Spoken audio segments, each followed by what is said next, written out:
Good afternoon. Welcome to the first annual Nunn School Symposium. This year's topic is the policy and politics of AI. I'm Alistair Young. I'm a professor in the Sam Nunn School of International Affairs at Georgia Tech. I'm the co-director of the Center for International Strategy, Technology, and Policy. The Nunn School Symposium is supported by the Neal Family Chair, which I am honored to occupy. We are deeply thankful to the Neal family for their support, which is aimed at promoting and enhancing the prominence of policy-relevant research and outreach activities at the Nunn School. I would also like to thank our co-sponsor, the Atlanta Council on International Relations, for helping to promote this event. The idea of this symposium is to engage each year with a topic that has a high degree of resonance across the Nunn School's 3 research programs. These programs focus on global development, emerging technology and international security, and international affairs in science and technology. The panels of this symposium reflect these 3 programs. AI is clearly a topic with broad significance. References to AI have become almost ubiquitous. Last year, over 125 stories a day about AI appeared in major English language newspapers around the world. There is, however, a lack of consensus about what AI is and how intelligent it might become. My colleague, David Mclinski, will shortly begin to enlighten us, certainly me. There is, however, agreement that AI has considerable potential to profoundly affect the world. These effects can be benign or malign. Many AI applications hold tremendous promise for improving the quality of life, enabling qualitative leaps in factor productivity and hence in economic growth, while at the same time reducing environmental harm. At the same time, AI increases cybersecurity risks, may bring radical, even disruptive changes to the workplace, risks deepening inequality, and can exacerbate social biases. AI can also be used for surveillance and conflict, and whether that is good or bad depends on who is using it, for what end. For these reasons, it is critically important to identify ways to ensure that the positive disruption and empowerment effects of AI prevail over the potential negative effects. Our conversation today is part of that effort. I'm grateful to my colleagues, Maggie Kosel, Neha Kumar, and David Mclinski, who have assembled the excellent panels that we'll be hearing from this week. I also owe a debt of gratitude to Chris McDermott, Jessica Palacios, and Reagan Allister, who collectively manage the publicity and technology for the event. Last, but certainly not least, I'm grateful to all of the participants for taking the time to share their insights with us. I would now like to invite Adam Stolberg, the chair of the Sam Nunn School of International Affairs at Georgia Tech and the inaugural Sam Nunn professor, to add his welcome. Thank you, Alistair. So on behalf of the Sam Nunn School of International Affairs, let me extend a warm welcome not only to the audience, but to the panelists. I look forward to seeing many familiar faces on the screen as this 2-part series unfolds. Let me also applaud Alistair and the SISTIP team for putting together this 2-part program, because in many ways, it really does fill an important and conspicuous void in the school's programming, because it affords us an opportunity not only to showcase some of the cutting-edge research and policy analytic insight that our current faculty and distinguished faculty are working on, but it affords us an opportunity to come together again with alumni and friends of the school, as well as colleagues who work across campus, in a dialogue about contemporary issues that really do, as Alistair mentioned, cut across the core programming of the school. And this year's topic, AI, of course, fits that bill perfectly, because operating at machine speed, accuracy, issues related to whether or not humans are in the loop, the empowerment of different actors in the international scene, all affect the programs that we conduct here. So once again, let me applaud Alistair and the team for putting this event on. And as they say, let me turn it back to Alistair to let the games begin. Alistair? Thank you, Adam. In a moment, I'll introduce David Mclinski, who will give us a crash course in what AI is and isn't. The title of his talk, AI for Dummies, was my idea, as I'm very much a dummy in this regard, amongst others. His presentation will be followed by the panel on AI and security. And on Wednesday, at the same BAT time and same BAT Blue Jeans link, we'll have the sessions on AI and development and AI and society. A little bit of housekeeping before I introduce David. To ask questions, please use the Q&A function on the right-hand side of your screen, and the chair of the session will relay your questions to the speaker. I'm very pleased to introduce my colleague, David Mclinski. He's an assistant professor at the Sam Nunn School of International Affairs here at Georgia Tech. His research focuses on why humans decide to behave cooperatively or violently with one another. His research examines the correlates of extreme forms of political violence, including genocide and other mass atrocities. Using the tools of computational social science, including machine learning and natural language processing, David's research uses social media to develop measures of political violence and to create early warning systems that can identify when political violence is likely to occur. His research has been published in Political Analysis, Terrorism and Political Violence, Democratization, and Politics and Religion. Before joining the Nunn School, David held postdoctoral positions at the University of Glasgow, King's College London, and the University of New South Wales. David, over to you. Thank you for the introduction, Alistair. Over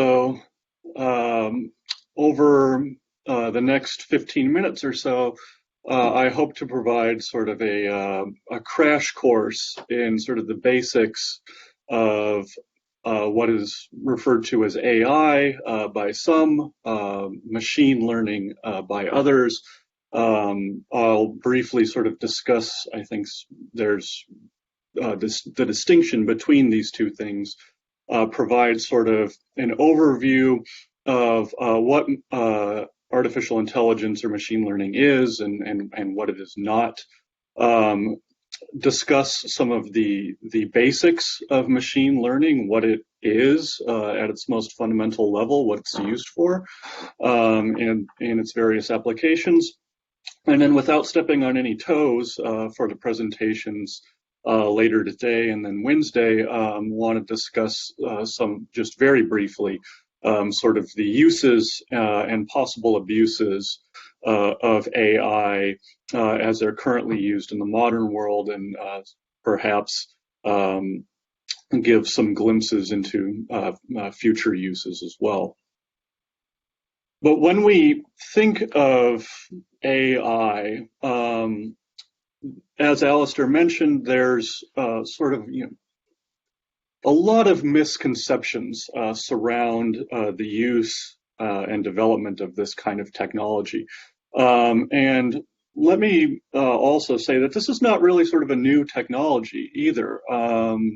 Neural networks, which are sort of the foundational tools of artificial intelligence, have been in sort of the public consciousness and certainly utilized as tropes in movies all the way since the early 90s. Especially, sort of one of the first popular references in popular culture is in Terminator 2, where Arnold Schwarzenegger's Terminator machine, his processor is a neural network, basically. So these things have been around for quite a while. This is not sort of, new technology by any stretch of the imagination. What has changed is the power of the processors themselves, the computational power that we now have access to, and especially now the production of data.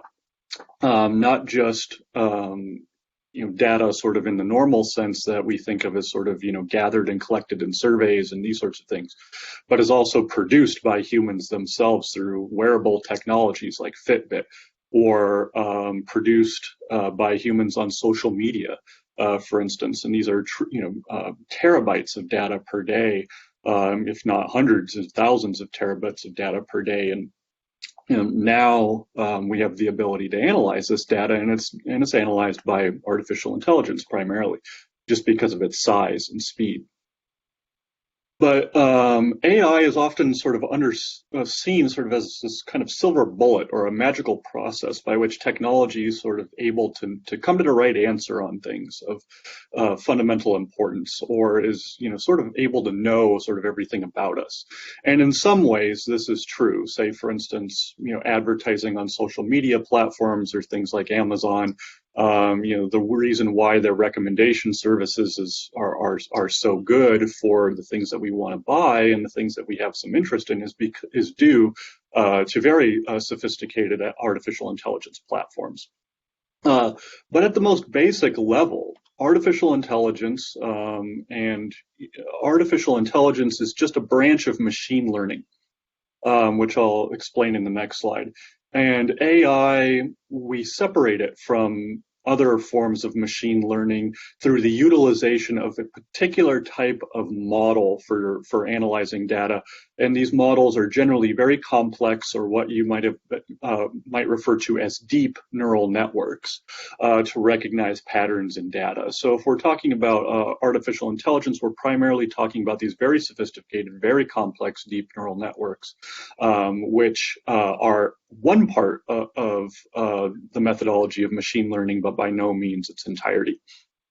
Next slide, please, Jessica. So this sort of brings up the question of, well, how do we separate artificial intelligence from machine learning generally? Well, machine learning is just a branch of statistical methodology, so it's nothing other than an application of statistics, which relies on flexible or non-parametric models, various resampling methods or ways of analyzing data, like, for instance, cross-validation or bootstrap, and very, very large data sets to, at base, predict likely trends in future data. So, you know, if you're on Amazon and you buy, you know, a number of products, based on the products that you have bought, what is likely to be your next purchase? That'll pop up in advertisements. And these models range from the very simple, and, you know, some of us who work with quantitative data are, you know, familiar with the most simple type of machine learning models, like ordinary least squares or other linear regression models can be a type of machine learning models if applied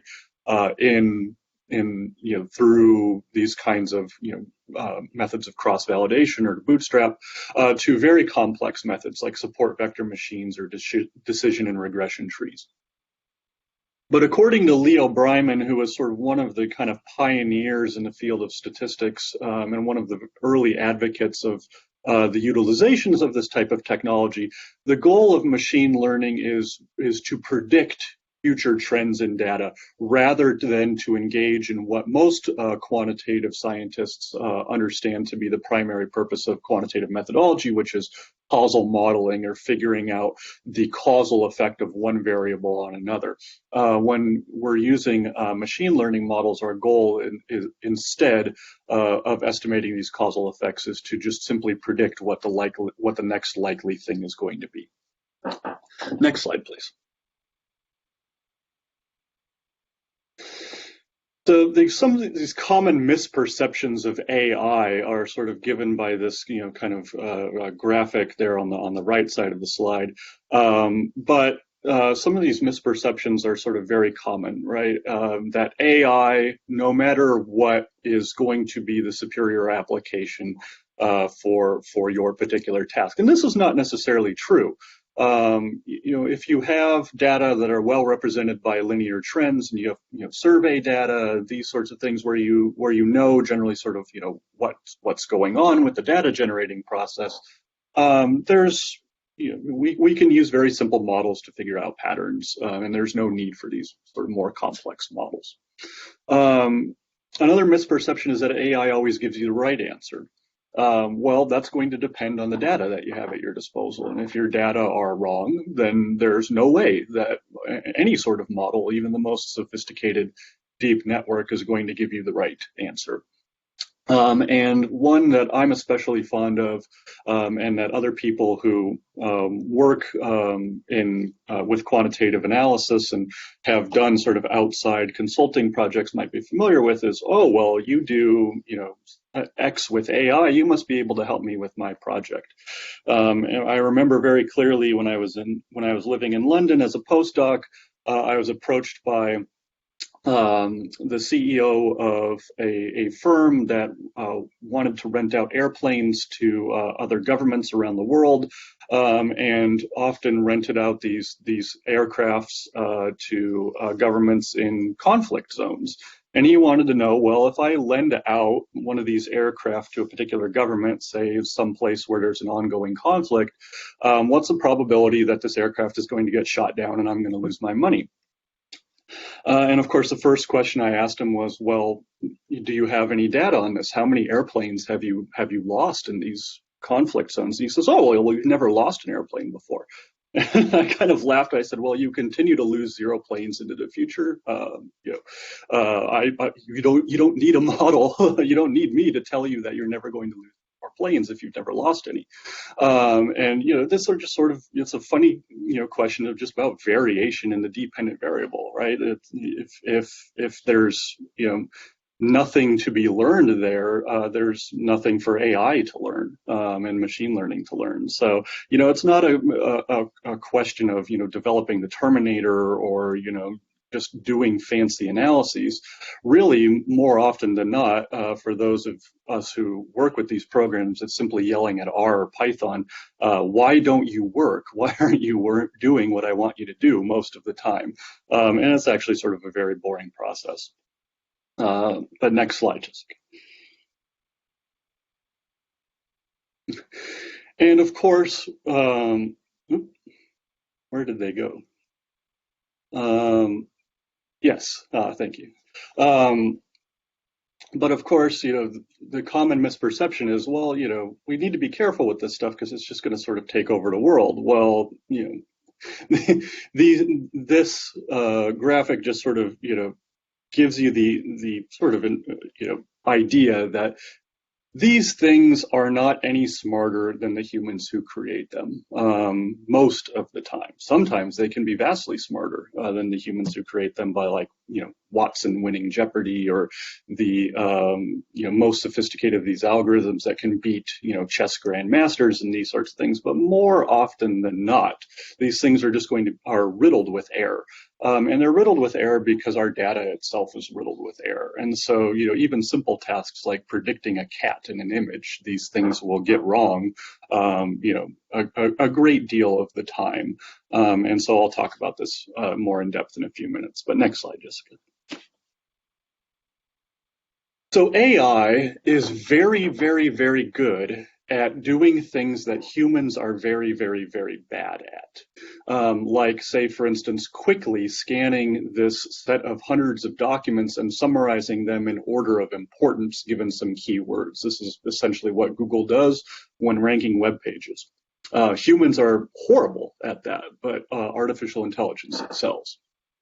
And human beings themselves are notoriously bad at simple probability tasks. We do not understand probability well, generally, as a species. Even for those of us who are well versed in working with this stuff every day, there's just something about the human mind and psychology that just doesn't really sort of do well with uncertainty.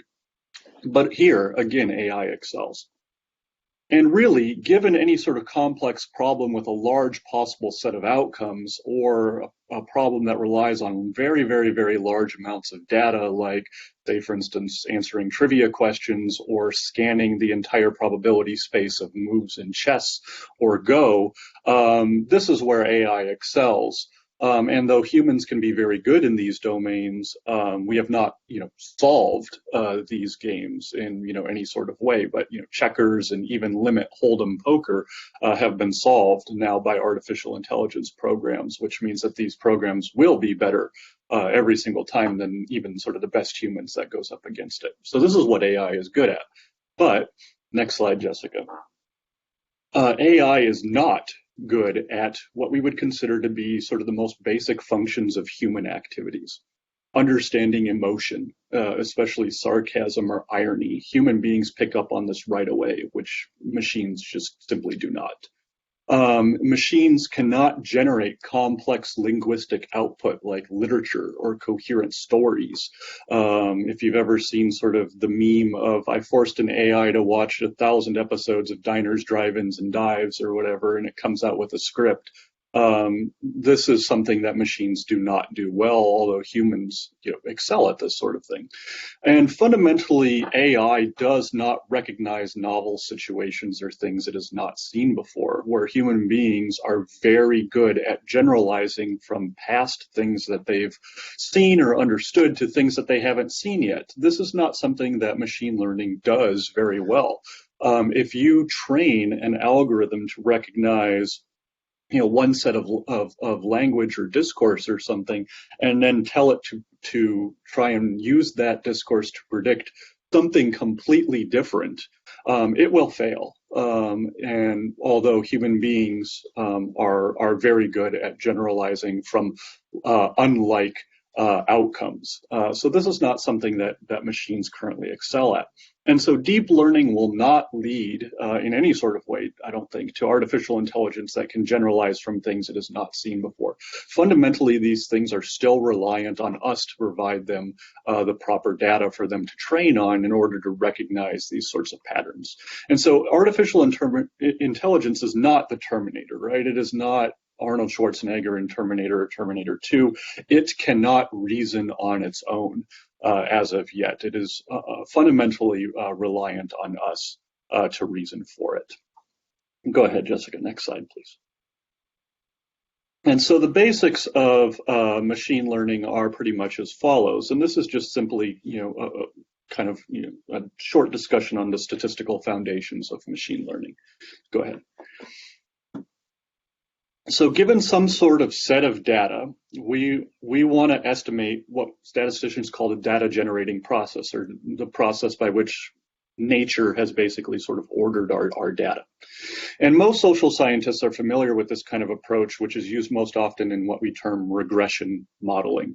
And like these regression research designs, or what somebody like me would call a parametric research design, these machine learning models seek to uncover the nature of the data generating process. We want to understand how nature came to produce the data and why the data is the way that it is.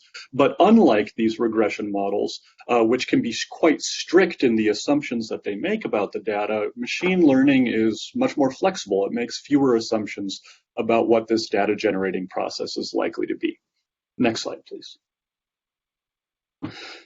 So all statistics is at heart basically is given some data, some X and some Y's. We want to predict future Y's, which we call Y hat, or estimate betas, which is our causal modeling research designs. And so these regression research designs, basically what I would say probably 95% of quantitative social science is that it sort of assumes that the data generating process must be generated according to some sort of known statistical distribution with known properties, distributions like the binomial, the normal, the Poisson, or the beta distributions. Machine learning, by contrast, utilizes non-parametric algorithms like support vector machines, decision trees, neural networks, and these resampling procedures I spoke of earlier to estimate the nature of this data generating process directly from the data. So machine learning models do not make any assumptions about the nature of the data generating process itself. They don't assume that the distribution the data are sampled from is binomial or normal. And this gives machine learning methods better predictive accuracy in most applications because they can estimate very diverse patterns in the data, which can be overlooked by other quantitative methodologies with more sort of rigid assumptions about, say, for instance, linear processes between X and Y.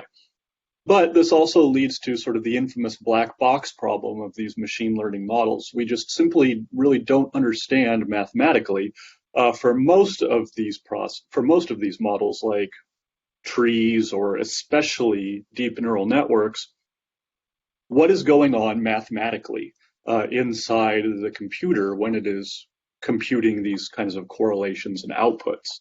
And so, people have said, well, this is all just sort of a black box. We don't know sort of really what the computer is doing.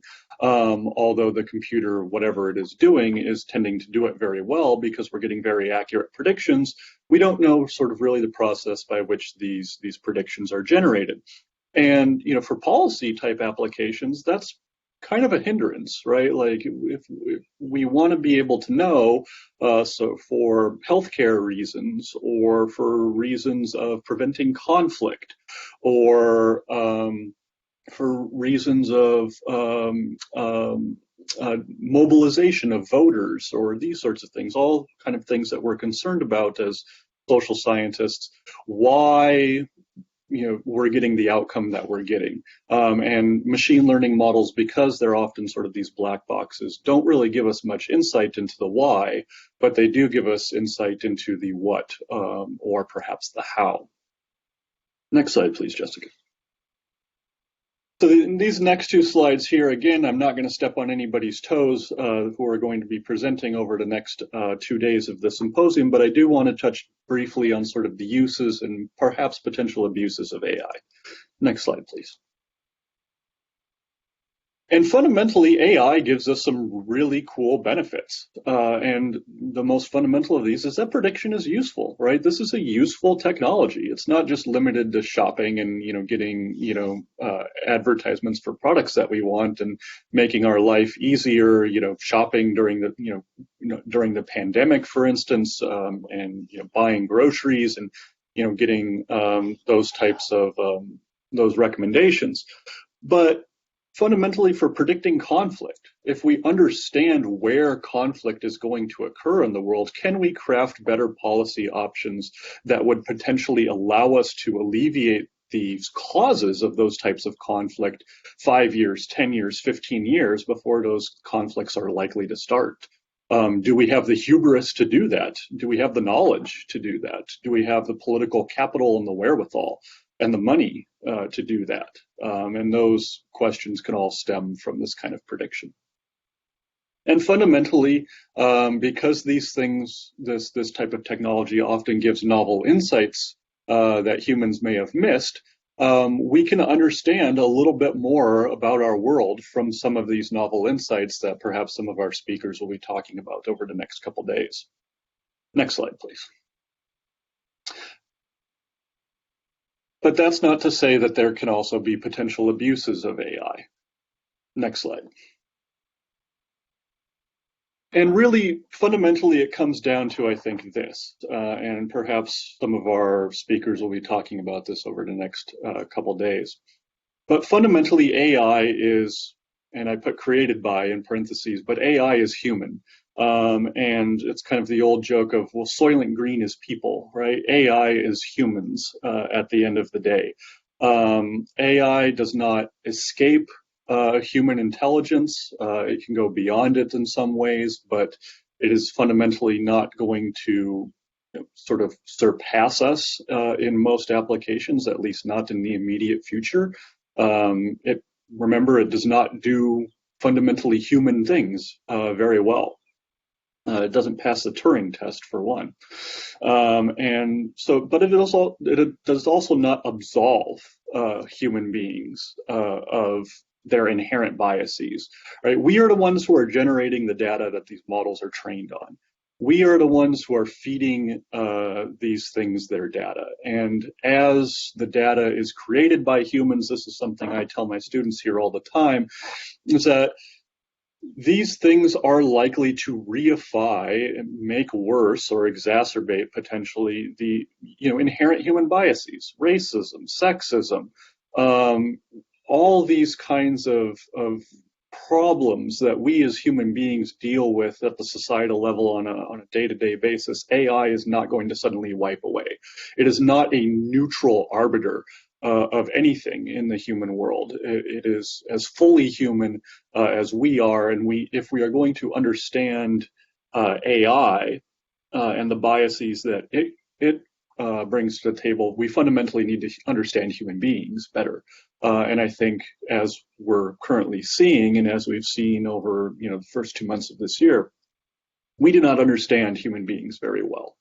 And we need to understand that type, we need to understand us better in order to understand AI better. And we need to be careful of the applications of this kind of technology. Yes, self-landing rockets and self-driving cars are very, very, very cool. But replicating racial injustices, to use one example in the criminal justice systems, is definitely not. And if we feed in our human-centric data to these machines, they'll just reify these biases anyway. So the real critical question is, where do we place humans in the loop to be guiding, assisting, in charge of these machines? We cannot allow these machines just to operate on their own, right? We need oversight, just like everything else, that is political. We need oversight of these machines as well, because if we use them for political purposes, then the machines themselves become political and do not escape our own, inherent human biases at all. So where do we understand our relationship to these machines and our relationship to this new emerging technology, I think, is a question of fundamental importance that perhaps some of our panelists will touch on later on, both today and Wednesday. So thank you very much for coming to the presentation. I just want to open it up now until our next panel for some Q&A. Thank you, David, very much. I'm quite proud of myself because when you alluded to cultural references to artificial intelligence, I guessed the correct movie, but I was going to go with Skynet rather than Terminator himself. But I guess technically Skynet is earlier than the Terminator, so my example's even better. Just to remind you, please use the Q&A function on the right side of the screen to pose your questions. I wanted to, ask for a clarification, because I am the poster dummy here. And it has to do with the black box problem. You said that essentially we don't know exactly how AI is coming to the conclusions that it is, but at the same time, humans did the initial programming and provide the data. So is the argument that what's happened is from that starting point, the machine has then done its own learning and now is functioning in a way that we do not completely understand? Yes, that's basically it. We program these machines to do the mathematical processes, but these mathematical processes can be very complex. If we just take, for instance, one type of deep neural network, say, for instance, a convolutional neural network that is often used to learn patterns in images. So this would be the thing that gets the prediction of the cat wrong, we would call it a dog. It samples the picture pixel by pixel by pixel and attempts to sort of learn it in that way. We as human beings tell it to do that. But once we sort of set the machine in motion, it does what we're telling it to do, but it does it in a very complex way with a lot of back and forth in the machine. So the output will go from one layer of the network to another, to another, to another, where the image is becoming more and more and more and more abstract, sort of the further down the network it goes. And fundamentally, we don't understand the process of the machine's abstraction of that image.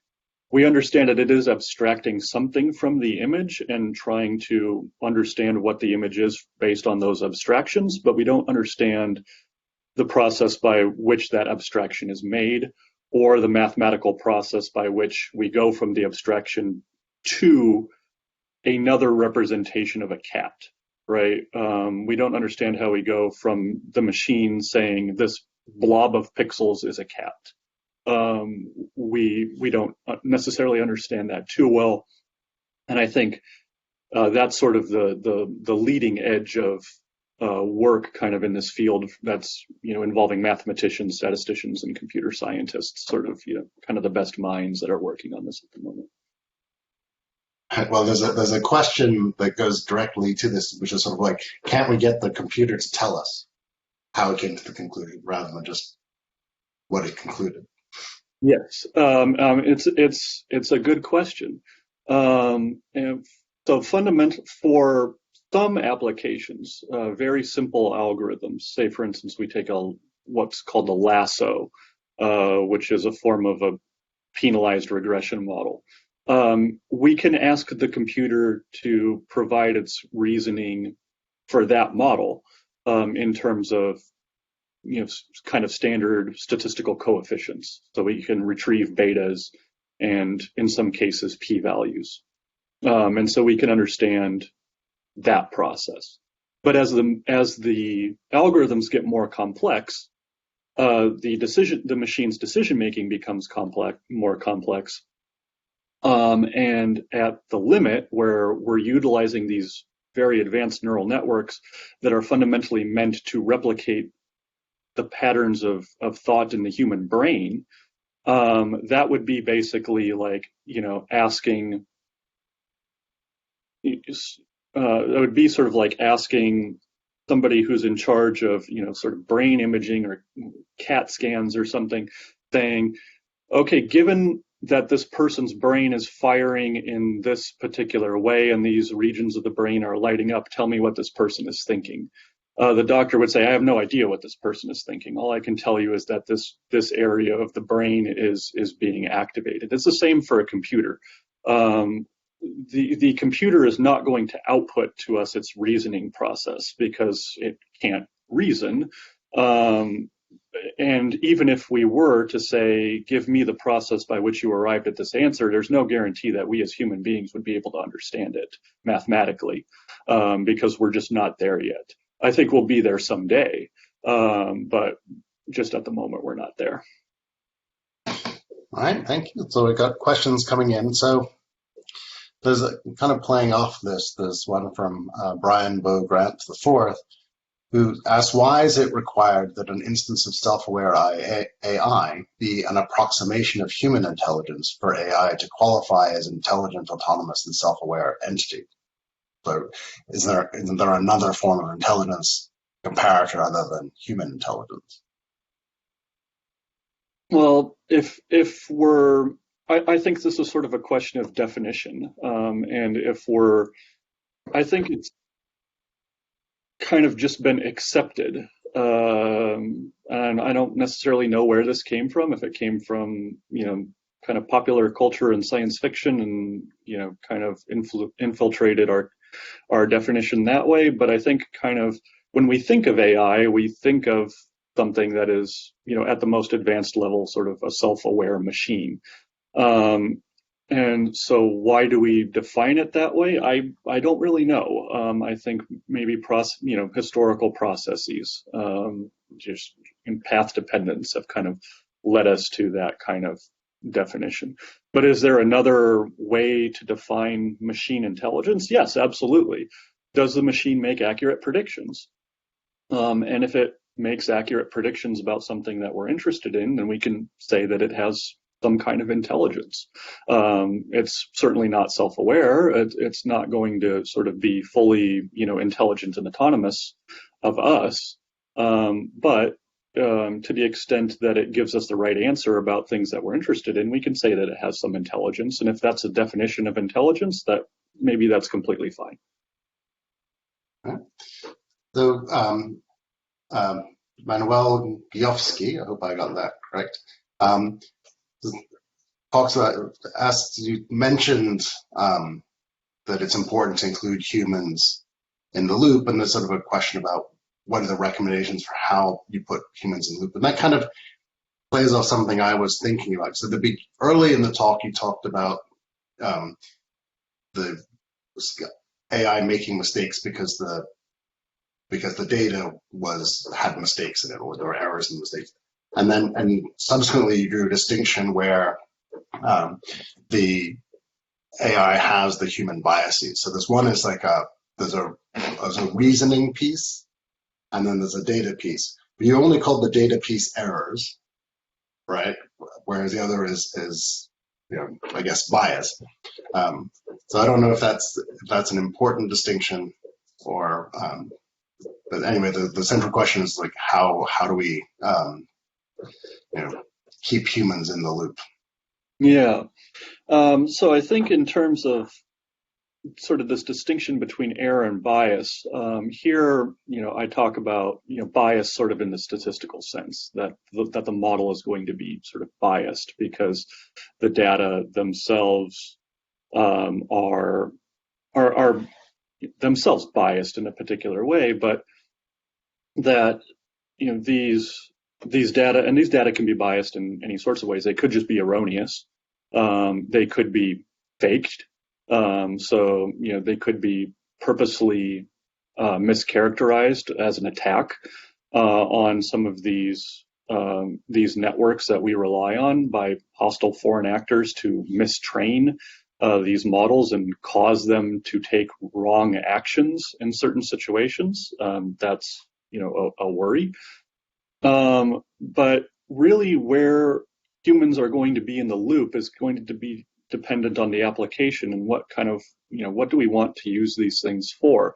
So if we're using, AI as in a criminal justice type setting, perhaps human beings would be in the loop at the end, where they're analyzing the output of the model and analyzing and saying, there's kind of a very famous case where humans realized that people who were being sentenced around noon were receiving much harsher sentences than people who were being sentenced later or earlier in the day.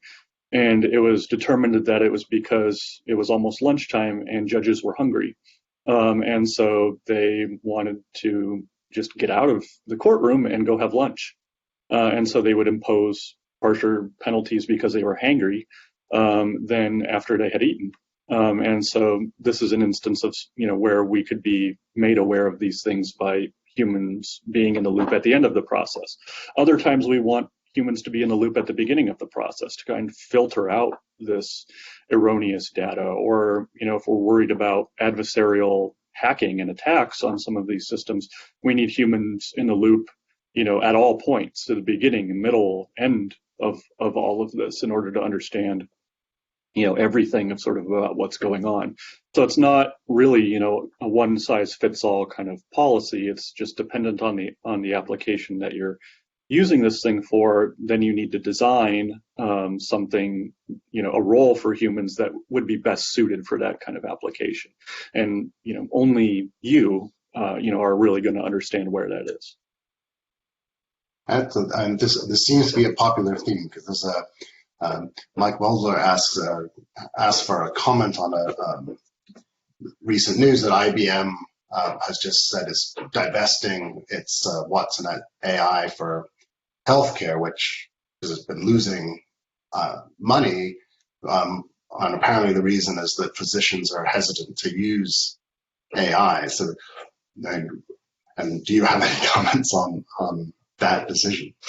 Well, I had not seen that story, so I was not aware of the specifics of this particular instance.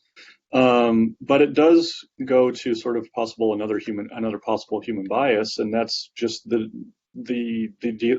like I said, human beings do not deal well with uncertainty, and especially sort of in the healthcare realm. I mean, let's just sort of pose the question: if you had the opportunity to be operated on, even for sort of a minor, procedure, both my parents have had, hip replacements and knee replacements, recently. But I imagine if you asked, anybody that said, well, would you rather have your knee replaced by a human surgeon or by a robot? They would pick the human surgeon. And I think it's because we don't understand, what the robot's doing. And we trust that face-to-face, human interaction, right? That's an evolutionary, I think, adaptation that goes way back. So we're not obviously going to get rid of that anytime soon. So we trust human beings, I think, more than we trust machines, and for certain applications that could be well warranted, say for instance in the healthcare field. But even when I was at UNSW for my postdoc, my advisor worked in the healthcare field with artificial intelligence type applications, and the intelligence was finding, markers for cancer and other diseases in medical images that doctors were just missing. So there's a role for these kinds of this kind of technology in that field, but we as human beings have to accept that even among the most skilled practitioners of our particular crafts, the machines may be better than us, even the most skilled person in certain instances. And we need to let go of our pride, another human bias, to allow some of these more optimal situations. But that's a tough ask. So maybe that answers that question, but I'm not aware of the particular instance there.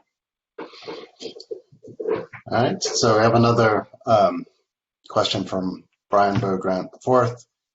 He's asked, given the ability of AI to manage news and social media content and to generate actual content, to what extent do you view AI as imposing human bias into content moderation, marketing, and exercising political authority? Yeah, this is a fascinating question. It's something I'm working on in a research project at the moment, involving computer scientists, psychologists. Really a lot of cross-disciplinary work here at Tech is focused, I think, on this particular question. And as we've seen, just in the last 2 months, this technology has a way of amplifying our best and our worst instincts simultaneously. And whether or not systems of governance can accommodate those, I think, is a really open question. What is the role? I think what the role of technology is here, I think, is sort of perhaps a misleading question. Rather than asking what the role of technology is here, we should be asking what the role of humans is here. Because we can regulate this technology. We can say that, for these particular applications, this kind of messaging or that kind of messaging is or is not allowed. Or we can have more sophisticated filtering, and we can understand the processes by which implicit messages are being sent, and dog whistles and these sorts of things, more coded messages that might escape explicit filtering and these sorts of things. But fundamentally, this is a question about at the most basic level, can human beings game this technology in a way that doesn't fundamentally threaten our most cherished societal values? And that's not necessarily a question of how we develop the technology. That's a question of how we develop human beings. And we need more liberal arts educations of engineers. We need engineers to understand the ethical, political implications of this technology, right? We have a lot of graduates here at Tech who want to go work for these tech giants, Facebook, Google, and they should. They can earn good money doing this.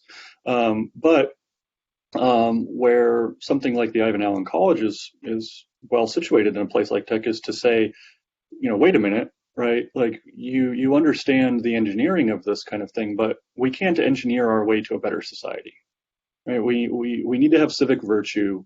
We need to have deep commitments to things like democracy and multiculturalism and equality and these sorts of things. And that's not something we can engineer into a society. You can't create a human being that automatically has. You can't engineer the perfect American citizen. Right? You can't engineer George Washington or Abraham Lincoln. They're a product of the societies in which they're imbued with these values. And if we're going to imbue our society with the correct values, well, that starts with the people at the top, understanding civic virtue and understanding that the things they say and the actions that they take have consequences, and they need to, we need to elect leaders who will say and do the proper things. We need to inculcate these values into future generations of Americans through education, and not just education in school and college, but education in the home. And we need to understand fundamentally the process by which these human beings come to be better human beings. And that's why I said I think we need to understand humanity before we can understand AI.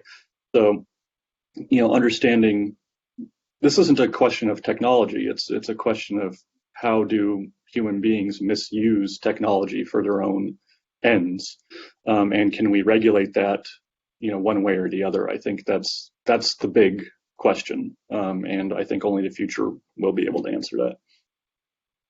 That's sort of the classic issue is technology is not inherently good or evil. It depends what it's Exactly. What it's being used for. And I suppose AI is a little scarier in that regard, in the sense that we don't quite know how it's making some of its decisions, and in some ways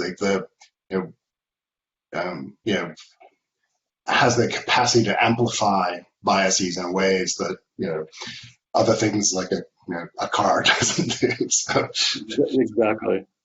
But in some ways it's a familiar challenge, but also in some ways distinct. So we have a question from our former provost, Raphael Brass. Beyond potential biases, isn't another issue related to the fact that there will give unusual advantage to some in certain sectors, for example, markets? Yes. And one of the things we need to be aware of about this technology is how do we distribute access to this technology? It has the potential to bring enormous benefits to lesser developed countries, for instance, through being able to monitor levels of pollution or sort of the evenness of development. The introduction of the internet into even social media, we saw with the Arab Spring, has enormous potential for human good and development and for big L liberalism. But if this technology is going to remain the exclusive domain of the rich and powerful, well, then it has the potential to amplify all of the worst aspects of that inequality itself. So the technology itself is not a panacea for any of this, and we need to understand how we govern the technology and distribute access to it. And I think that's another, like the previous question, this is sort of a fundamental question of how do we restructure governance in the modern age of AI, right? Do we have elected officials sit on the boards of companies like Google and Facebook, and to have our voice implemented in the process and to say that this is what we want out of the technology? Or is the technology going to continue to be developed, utilized, disseminated solely according to the whims of the CEO of the company, who is just using it for his own profit at the most basic level, right? So I think that's an excellent question, and something that we need to grapple with. And the biases within the algorithms, and then within the technology as a whole. We've got a couple more questions for. One is quite specific. Well, they're both quite specific and go in quite different domains. I'm going to take them together, and then you can, so there's about more specific applications, right? So Joel H. Cowan asks, is there an ongoing effort to capture millions of illness symptoms, treatment outcomes, and thus come up with superior treatments? This seems to be natural and relatively mathematical. Robert Bell asks, 30 years ago, the movie War Games caused a sensation because it depicted a NORAD computer autonomously trying to bring the United States and the Soviet Union into nuclear exchange because the computer thought it was a game and it wanted to play that game. 30 years later, how realistic is that level of AI? Yeah, so I guess I'll answer the second question first, because I think that's the easier question to answer. Is we're nowhere near that, at least not according to anything I've read. There may be some DARPA projects that are trying to do these kinds of things, but fundamentally we're nowhere near that level of AI that can reason autonomously on its own. These things are very good at playing Go or chess, but it's a heck of an abstraction to go from a machine that is built to play Go very well to a machine that is going to command armies. That's a much more perhaps infinitely complex decision space, and you need reasoning skills to be able to operate in that kind of a domain, which the machine is not very good at. So I think that's War Games is still a great science fiction movie, I think, but it's in 30 years we haven't gotten to that point. Could you remind me what the first question was again, Alistair? Well, the other one had to do with the medical applications. Oh, yes, that's right. And isn't in some ways diagnosis certainly something that AI might be particularly suited to? Yes. For an interesting take on this, check out Google Flu. Google Flu was developed for precisely this purpose. Google thought that it could basically, based on search queries for why do I feel terrible, what medicine do I need for cough, what medicine treats the flu, etc., based on these kinds of search queries, develop a predictive model that would model the seasonal spread of the flu in the United States. It did so horribly that that Google shut it down. I think after a year or two, it became, as time went on, its accuracy declined and declined and declined. So I won't go over the history of Google Flu, but if you want sort of an interesting history lesson in what AI is good at and why it's not particularly good at those kinds of things, look up the history of Google Flu, because it failed. That hasn't stopped us from trying to do it better, but I think every time we try and do it a little better, we kind of run into the same problem, which is that the machine itself just it doesn't really sort of know what data to look for. It suffers from problems of what we call overfitting to certain data trends that appear, by random chance, and it follows itself down its own rabbit hole of error and spurious correlations. And once the machine starts doing that, there's no rescuing it. So yeah, Google Flu. All right. Well, I'm afraid we're now out of time. We need to transition to our next session. But thank you, David, very much for giving us that common foundation. So I now know much more about what AI is and isn't than before, and hopefully that will facilitate the conversation going forward as we have a common platform. So without further ado, I'd like to turn to our first panel, which is on AI and security. It is chaired by Admiral James Sandy Winnefeld, retired from the US Navy, who is a distinguished professor in the Sam Nunn School of International Affairs at Georgia Tech. Before joining us, he was the 9th Vice Chairman of the Joint Chiefs of Staff. Prior to that, he commanded NATO Joint Command Lisbon, Striking Support Forces NATO, and the United States Fleet. Admiral Winnefeld is also a senior non-resident fellow at Harvard's Belfer Center for Science and International Affairs, and notably, he graduated from Georgia Tech with a degree in aerospace engineering. Sandy, please take it away. Thank you, Alistair. And could you give me a thumbs up if you can, or somebody give me a thumbs up, Jay, Lindsay, or Suzanne, if you can hear me? Okay, great. Well, good afternoon, everyone. And again, welcome to the security panel of the Nunn School Symposium on the Politics and Policy of Artificial Intelligence.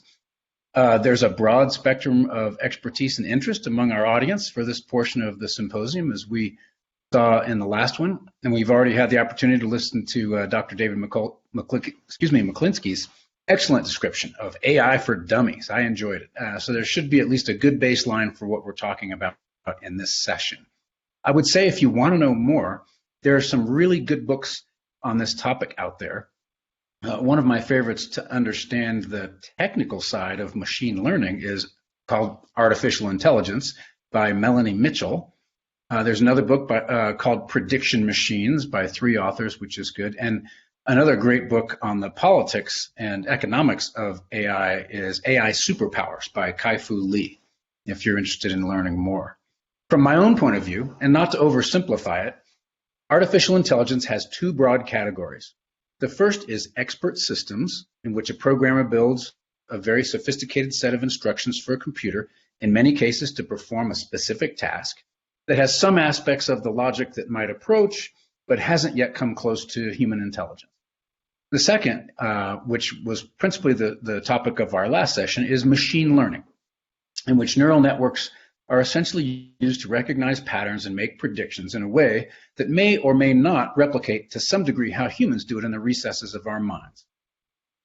Bob Work, a very close friend who co-chaired the National Security Commission on AI, and I share the same frustration that people tend to have AI ML roll off their tongue, when the latter, machine learning, is really just a subset of the former, artificial intelligence, and the other subset is expert systems. So all this capability, and in particular machine learning, is rapidly making its way into nearly everything we do in interacting with the world. There's intense competition developing over its many uses, and also intense interest in developing the ethics of those many uses. We could talk for hours about the commercial world, but our session is about how AI intersects with the security world. There are a lot of potential applications of AI to security, from simple maintenance and logistics to lethal autonomous engagements to homeland security. The U.S. defense establishment has pointed to AI as a vital technology, started up its own office to shepherd it, but it's had trouble defining what AI really is and how to use it or how to not use it. Some point to the current state of AI as being just another AI spring that will almost certainly be followed by another AI winter when the technology hits another plateau and we discover that it's not as good as people think it is. Others point to AI as a game changer, that if it's not fully employed, including in lethal autonomous systems, could lead to a disruptive disadvantage on a future battlefield. Others urge deep caution that we don't really know what we're getting into, that the ethics are simply too complex, and that there could be major unintended consequences. In any case, as Dr. Mclinski pointed out, we are nowhere near Skynet, as depicted in the Terminator. I've been interested in this myself and recently wrote an article for Naval Institute Proceedings Online entitled AI Surprise in the Black Ditch, in which I attempt to demystify AI and explore its ethics in the context of a fictitious, lethal, semi-autonomous undersea capability that uses both an expert system for its operating and engagement logic and machine learning, namely a convolutional neural network to discriminate acoustic signals, and a different technique similar to how AI dominates the game of Go to help with engagement logic, to help stymie a Chinese amphibious invasion of Taiwan. It was one of the most fun things that I've ever written. Today, we seek the views of 3 very qualified panelists regarding AI and security. Their expertise is not so much in the ones and zeros of AI, but more at the level of how it's applied in a security context. I'll first introduce our panelists and then give each one a few minutes to express some of their own thoughts on the topic, and then we'll get into a few questions. And as a reminder regarding the questions, Please submit them using the Q&A function on your screen while our speakers are giving their presentations. We'll then pose as many of your questions as we can to our presenters, and here is who they are. First, Lindsay Shepard is a fellow with the International Security Program at the Center for Strategic and International Studies, where she focuses on the nexus of emerging technologies and national security for the United States and allied and partner nations. Her research areas are square where we are today. They include artificial intelligence, machine learning, autonomous systems, defense innovation policy, and technology ecosystems. Of course, she holds an undergraduate and master's degree from Georgia Tech Aerospace Engineering Program and has worked at the Georgia Tech Research Institute. Lieutenant Colonel John Wagemann is assigned to the Office of the Secretary of the Air Force, International Affairs. He's an F-15 and F-22 pilot, that sounds pretty cool, who ran the Air Force's famed Red Flag exercise. He was an Air Force fellow at the Sam Nunn School of International Affairs, and his year-long research project was titled The United States Air Force and Artificial Intelligence, Moving Forward by Learning from Past Technology Implementation. I would point out that because he's still on active duty, his views are his own and not necessarily the official position of the Air Force. And finally, my friend Suzanne Kelly is CEO and publisher of the Cipher Brief and served as CNN's intelligence correspondent before spending 2 years in the private sector. She also worked as an executive producer for CNN and as a news anchor at CNN International based in Berlin and Atlanta. In Berlin, she anchored a morning news program that was broadcast live all over Europe, the Middle East, and Africa, and from Atlanta, she anchored a number of world news programs. She also covered the NATO campaign in 1999 in Kosovo and Macedonia. Her website, The Cipher Brief, is terrific and focuses on the intelligence community and the broadest range of current global security issues. So Lindsay, please start us off with around 10 minutes regarding your views on the intersection of artificial intelligence and security. Terrific. Well, thank you so much, Sandy, for such a kind introduction. And thank you very much to the Nunn School for inviting me to join this panel today. I must say that as a Georgia Tech alumna and former employee that spent 10 years on campus, it is truly an honor to be with you all virtually today. As Sandy said, I am currently a fellow at the Center for Strategic and International Security in Washington, D.C., and I am also an adjunct professor at the George Washington University, where following years in engineering research and development, I now conduct policy research and analysis on issues related to defense, national security, and technology. In particular, I have spent years studying the intersection of AI and national security. And as the question was posed to us panelists via email, I think this is a really critical issue summed up very well as we were asked, are we ahead or behind potential adversaries in AI? Which is one of the many reasons that we are all here today. So to start off, I would say we are ahead, or at least we are not behind. And one of the many reasons that it is important for us to be gathered here, to be studying this topic, to be bringing together policy professionals, engineering professionals, our allies and partners, is that that is not guaranteed for the United States or our allies that we will remain ahead. So how do we assess this statement? So many of these factors are also societal, and they're not just defense and national security specific. We have a robust research and development capability in academia, in the private sector, and in the public sector in national security. We have many institutions of higher education and are seen as a world leader, particularly in science, technology, engineering, and mathematics, or STEM fields. We have a military and a defense that more so than many others recognizes the criticality of delegating authority and responsibility down the chain of command, often juxtaposed with very top-down or top-heavy centralized command structure. And inherently, artificial intelligence and machine learning, as we have discussed throughout the beginning of the event, is really at the ground level. It is truly about software and data and engineers and empowering those folks to conduct analysis and research, make better informed decisions. So here's how we can fall behind. And many of this has nothing to do with artificial intelligence and machine learning itself, but is more in the ways in which we prepare that ecosystem around it.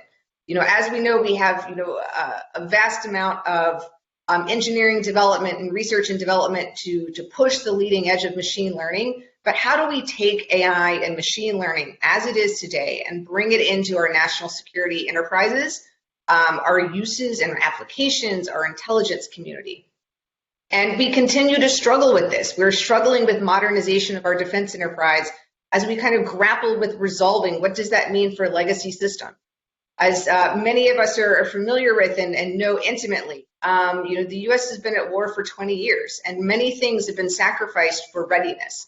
And we're having to have really tough conversations today about what does it mean to modernize our systems, our enterprise, and our processes, including artificial intelligence. This includes critically reflecting on what skills and competencies are required for 21st century military, intelligence community, and defense enterprise. So my current research at CSIS has focused really on kind of two of these themes broadly. One, where could AI, in a very realistic and what is the state of the technology today, where could it likely or reasonably be applied in national security, and what might those implications be? Most recently, I have spent time assessing the nuclear enterprise, as we find that while the narrative to date has frequently focused on very high consequence areas like command and control and crisis decision making, the areas that we really see to be the most likely to see movement in AI and machine learning, or we even really currently see movement, are those areas that are far left of launch or any operational decision making. That includes logistics and maintenance, system design and optimization, intelligence warning and analysis, and cyber and physical defense. And while these may be less attractive areas or areas that really don't get everyone excited, although I would say, perhaps Jay and Sandy and Suzanne and others in the defense enterprise, I'm sure we could nerd out on logistics and maintenance. But these are actually areas that may be highly consequential to national security and defense, and certainly deserve focus and attention.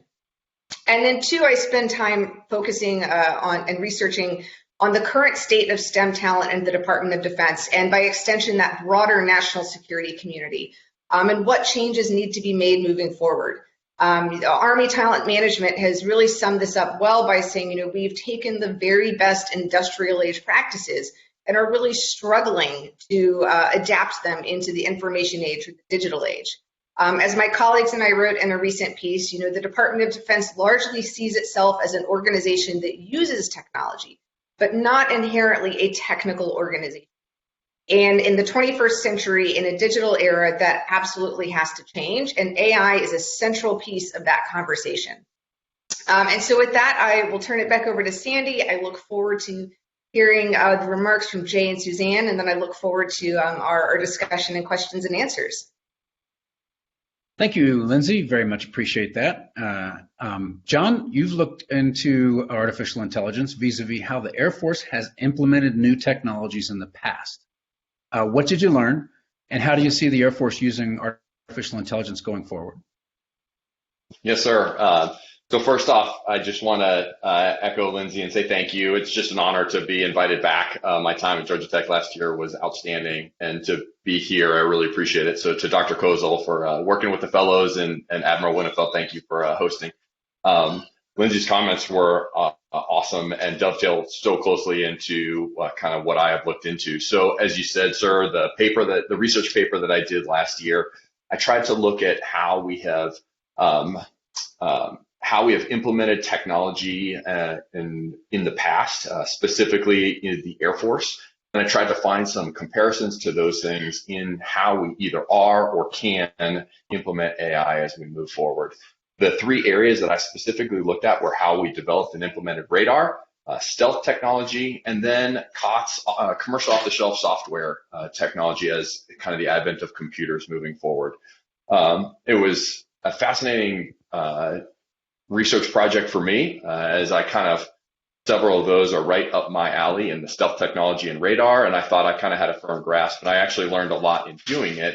And it was very interesting to me about how that kind of dovetailed into what I see in AI now and what I started reading as I was learning about what's not really or hasn't been in my wheelhouse up until now in the artificial intelligence world. As we look at the history of radar, notable in radar is just the timeline and the area in which it actually came to fruition and really started to gain ground is in the midst of World War II, primarily. In the 1930s, it was interesting. Bell Technologies and the Naval Research Lab had done some research into radar there, but hadn't really been looked at by the United States. In fact, they said that's not really something we're interested in, and moved off of it. And then it really developed in World War II, which was the high point there. It's just the need that people felt that drove the technology and the implementation of the radar as we look through there. Stealth technology also, the one thing when you look at the research of it, was driven primarily from the loss that Israel had in the Yom Kippur War of so many aircraft to what we at the time thought were antiquated Russian surface-to-air missile systems. And we said, we, the Air Force, have to figure something out. And that drove us down the stealth lane. And then you look at the COTS taking on your computer technology and how we implemented that in the Air Force. It's just interesting. There were several Defense Service Board studies that went into that. And so how I highlight some of those things and what we saw with radar, one of the several takeaways that I saw on that as it applies to AI is you have to work with civilian companies. Like I said, Bell Telephone was one of the first to find what later came to be radar and was not kind of drawn in. They went to the Naval Research Lab, but wasn't actually used to develop that. Can't make that mistake. We have to look and manage the relationships with civilian companies. And it was that significant need, and I'll just highlight that a couple times. It also developed multiple lanes. So you had both airborne radar and surface-to-air radar. And AI, as we see that developing now, has the ability to develop across so many different lanes. We look at the, lethal autonomous weapons is where a lot of people see a uniform and think, oh, I must be talking about killer autonomous drones. And really, my first thought goes back to more towards what Lindsay was saying, where we are right now of what about logistics? What about what companies, as we merge with companies who aren't maybe necessarily specifically the military industrial complex, but what about FedEx, as FedEx has the money to develop potentially some AI software to work their what would be logistics? How can we leverage what they do as a company that does more than we do as an Air Force or as a service, then work our logistics to help support that? And building those relationships that we're not typical. Stealth, it's interesting. I looked at that expecting not to see anything because it's so dramatically different than AI. We learned stealth and we were able to implement it because we kept it secret. Nobody knew about it. So we got to have and develop the best of it and kind of unleash it in Desert Storm without anyone really having any counter to it. Well, that's obviously not what we have now. Looking at the funding that we and I tried to do the best I could to figure out funding. The DoD is putting a lot of money into it. DARPA right now, AI Next, is putting a lot of money, $2 billion into AI. That is dwarfed by what the civilian agencies and organizations are putting into AI research and funding. So while we are putting money towards it, we're not even close to what everyone else is doing. And so the idea of having stealth of where we can develop some secret stuff on our own is just not really how we're going to be able to move forward in artificial intelligence. But what I did get from that is we really need to leverage the relationship with those companies as we're moving forward. And also we need to make sure we're looking at our culture. It was an interesting anecdote in looking into stealth is that the Lockheed Skunk Works went to the Navy, and offered them some stealth ships. And the anecdote, but in the research I did, they looked at some of those designs and said, well, that's not what a boat looks like. It's boxy lines. And they said, well, that's not what it's supposed to look like. We're not going to do that. Now, whether that would have been game changing or not, I don't know. And whether that's entirely true or not, I don't know. But it just demonstrates a culture of change, which leads into the COTS discussion. It was very interesting to me. There were 6 different Defense Service Board studies that all looked at the DoD's adoption of your basic computer and software programs across a variety of different things. And it essentially repeated over and over and over again the same mistakes over a period of about 15 years as computers were developing. And what it came down to was that the military would continually require over-engineered equipment, so asking for more than was required to get less performance out of the equipment. And so we were forcing companies to meet certain standards, but we didn't have the expertise to know what we needed to meet. So we had come up with these high technological requirements that weren't actually getting performance out of it. And then we couldn't get companies to work with us because we were such a small market in what was a larger, what they had as larger work, that it cost us to have to be overpaying for under-capable equipment. And they found that over and over again. One of the quotes just said, defense-funded research and development once drove commercial technology, but commercial technology now leads DoD in many key areas. And we have to be careful of that, right? Just like I said, the funding in the commercial area is out there. Now, on the flip side, from a military person, obviously we have to worry about security. And as was highlighted by David previously, there's a lot of risk as we move forward. How are we training AI, whatever the AR systems are?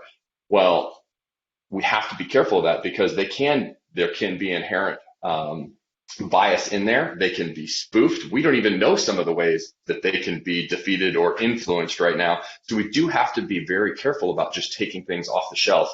But if we continue to require extra security that's not actually required, we are saying it's required, but functionally you don't need it, we're going to find ourselves out of the game where these civilian companies are developing things that can be used. We could use them, but we're not enabling or not making use of that. And those first areas I see are like the FedEx example I gave, where we talk about supplies, moving equipment, and not necessarily in the high-end lethal autonomous drones. We do need to be careful about where we're going there. And I do like what the military is doing right now, is trying to make sure that we are leading policy and leading the kind of moral discussion of what does it look like to enable computers to make decisions with weapons. At what point do they have some say, and how much oversight and how much man in the loop or on the loop do you need as we move forward? So the military does have the JAIC, the Joint Artificial Intelligence Center right now. And that's awesome that we have that. We're moving that forward. In one of my classes at Georgia Tech, it was noted that they don't hold purse strings. And if you're in the military and you don't control money, you don't really have a whole lot of say there in the way things actually develop. So if we may or may not really be leveraging from the top and putting in the requirements that we need to force people to take a look at artificial intelligence and implanting that into our platforms moving forward. So the similarity that I saw across all of those things really was when there's a driving force or a driving need, that's when we find that culture shift and we're able to implement new technology and come after it. When there's not, or you don't see that need, we have a hard time in the military transitioning and implementing that technology. For good reason. We don't have the flexibility to fail like some companies do when you're talking life or death situations. That being said, we do need to find ways to find the technology and how we implement it. The other area we need to talk about, from my perspective, is, like Lindsay said, is the people. We've got to have the right people in the service to be able to implement artificial intelligence. And that's educating our acquisitions people to understand what that really looks like so that they can go to the military industrial complex and say, this is what it actually looks like and what we need you looking at putting into our systems as we move forward. But if the acquisitions people don't understand it, they're not going to set the right requirements for military technology moving forward. And then lastly is our tacticians. If we don't know what is capable or might be capable, then we're not going to have any way of implementing it both in our current platforms and looking at unique avenues that we might be able to leverage that are a new system that's not just making a plane better, but finding a new way of doing drone swarms or something that we're not even talking about yet. And I'll hand it back to Sandy, the kind of opening comments. Thanks again. Great. Thank you, Jay. Just as a reminder, we've got a couple of great questions already. If you have a question, please feel free to post it in the Q&A block. Suzanne, I was amazed last night when I saw the 60 Minutes piece on the Iranian attack, a missile attack on al-Assad, that the commanders there had waited until they knew the Iranians had downloaded their last images before they started evacuating people. And I started wondering, I wonder if the intelligence community had something funky going on here with artificial intelligence. But in any case, you are a real expert on the intelligence community, and in particular on the many issues facing that community as it looks to an incredibly dynamic world. How do you see the intelligence community and artificial intelligence moving forward? Thank you so much for that question, Sandy. Thank you to you. It's so nice to see you again and be back here with you. Thank you to Dr. Casal for pulling this together. I think this is a critically important issue that the Cipher Brief is really diving deep on this year in particular. Artificial intelligence, I'm sure a lot of you have seen kind of the draft reports that the National Security Commission on AI is voting on today to present to Congress. But one of the opening lines from the draft of that report said, Americans have not yet seriously grappled with how profoundly the AI revolution will impact society, the economy, and national security. And I think that tells you where the priority really is in terms of this commission that's been undertaking this study for a couple of years now. When it comes to national security issues, we tend to silo our priorities. The military has a very specific need, which we heard from Jay in fantastic detail, about the need to both understand and implement AI when it comes to weapon systems. And it's critically important as well on the logistics side, which both Lindsay and Jay talked about. But it's really important to the future of national security that the military gets their component of AI right. The intelligence community has its own needs in understanding AI as a way to steal secrets and keep its own secrets safe. As you know, the intelligence community has a long reputation of feeding information to its national security partners that either makes or breaks operations. So it's really obvious there as well, sort of how the IC plays into the larger artificial intelligence implementation and understanding over the years. Congress, which is another area that the Cipher Brief has looked at just in the past 2 months, is really tasked with oversight and the use of AI. We haven't talked about that yet during this session, but Congress really needs a better understanding of what it is, how to regulate it, how to understand it, how to understand the intelligence community's use of artificial intelligence, and then still be competitive with adversaries who really don't have to take those ethical considerations that we've heard about into account when they're developing their AI systems and algorithms. The backbone of the U.S. economy, which is another thing that we really try to focus on, which we haven't talked about during this session, is the U.S. economy, is the private sector. So Jay talked about how the private sector is a critical partner in developing AI that the military can use. I think our friends at Michael Brown over at the Defense Intelligence Unit really focuses on how they can sort of grab some of the technology that's already been created and apply it to needs that the military has. I think AI is going to be front and center for DIU for a while to come.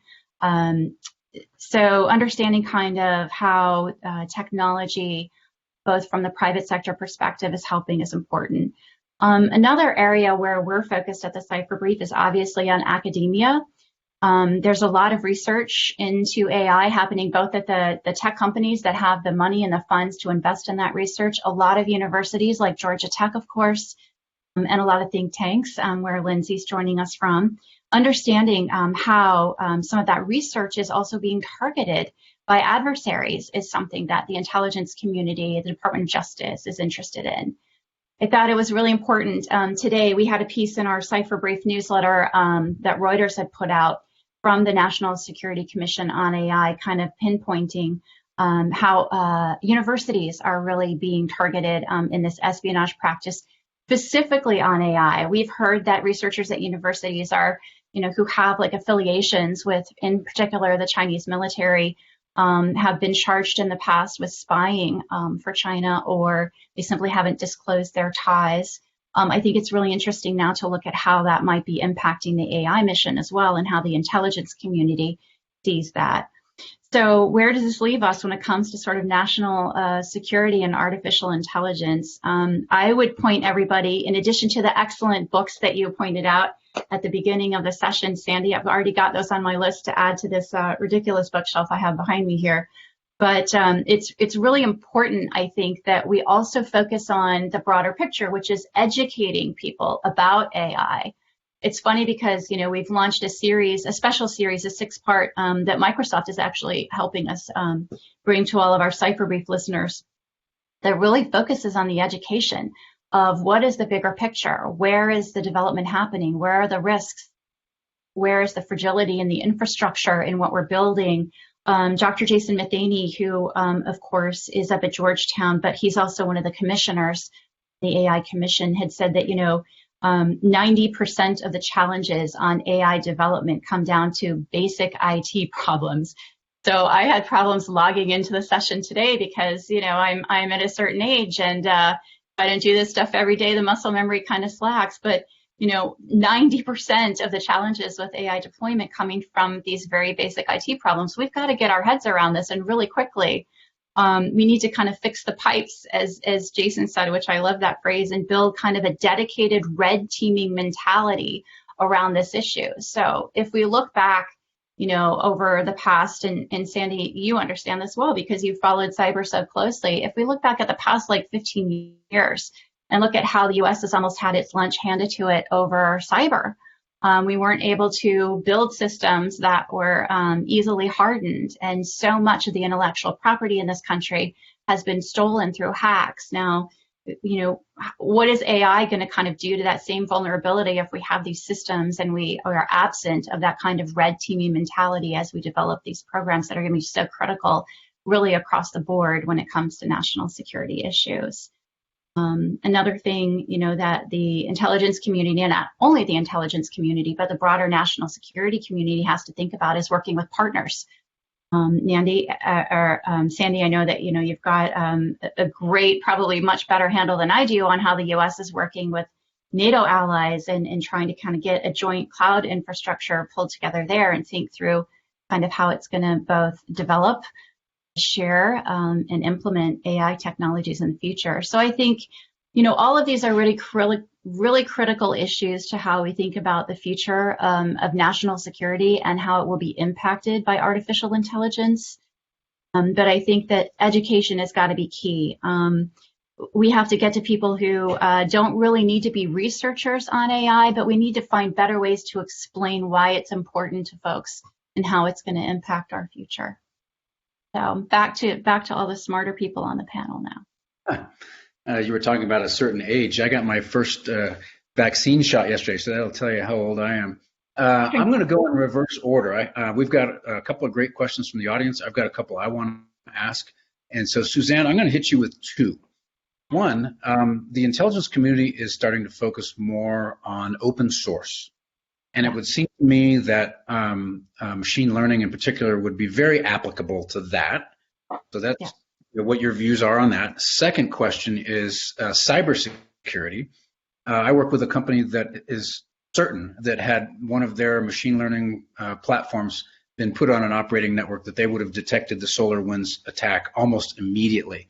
So your views, you do an awful lot with cybersecurity, Suzanne, on the future of artificial intelligence and cybersecurity. So open source and cybersecurity. Over to you. Okay, the open source question is such a great one because everybody in the national security space has their head around this now. You've probably heard that they're the sexy part of the CIA that used to be, kind of glorified in MI6 by James Bond has really shrunk because it's so easy to get information these days that the amount of secrets that actually have to be stolen aren't anywhere near as vast as just having a better handle on what's going on in the world when it comes to the intelligence community.